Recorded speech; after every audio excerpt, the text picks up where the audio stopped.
Here are 3 reasons why ADHD is causing issues in your relationship. Number 1, forgetfulness. Did I have to tell you that you're forgetful? You probably forgot that you're forgetful, right? But this causes issues in a relationship, in a marriage, in a partnership, even in friendships. You forget things that need to be done. You forget about things you have to do at home. You forget things that you have to do at jobs. You forget things that you have to do at work. I mean, essentially, it prevents you from being on top of things, from sort of starting completing tasks. And this will take a toll on your relationship. This will and probably already has made your partner frustrated, which I'm sure has created lots of amazing conversations between you and them. Lack of impulse control and hyperactivity can be fun to manage. Have you ever been told shit you don't think before you speak? Like, you don't think about the words that come out your mouth before you say them? I know I have. I've been told these words or been asked these words since I was itty bitty, and they've continued into my adult life.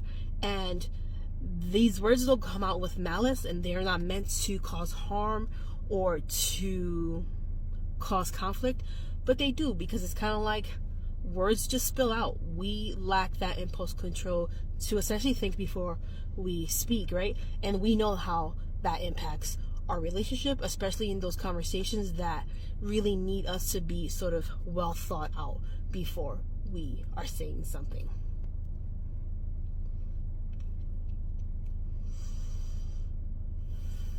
I mean, emotion dysregulation.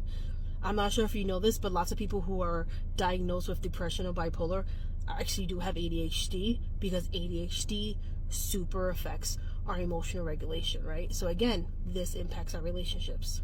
This causes mood swings, it causes highs, it causes lows, it causes lows, and that has an impact on the person we're sharing our life with. Sometimes in the midst of this sort of emotional dysregulation, we struggle with the words we want to find in those moments when we need them the most. Now, there are a few things you have to do in order to make this better for yourself, in order to make it better for your partner, right? But the first thing you have to do, or let's say the first thing you should do. Now, in order to make any of that better, it has to take a conscious effort on your part, right? You have to realize these are the things that affect my relationship and how they affect them. And you have to figure out and create a plan for yourself on essentially the person you want to become in this relationship.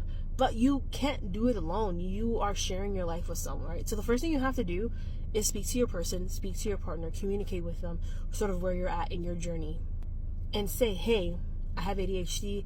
This is how it affects me. This is how it affects my moods. This is how it affects my brain. This is how it affects sort of my day-to-day life. This is how it affects us. Have a really sort of frank and upfront conversation with your person and create that dialogue, and then go from there with sort of creating that change that you want to see happen. If you're wanting step 2 and 3 and 4, I mean, the steps are dependent on you, and each person I work with is different in terms of how many steps they need to make this change happen. But if you're interested in learning what your steps are, comment, let me know, let's connect.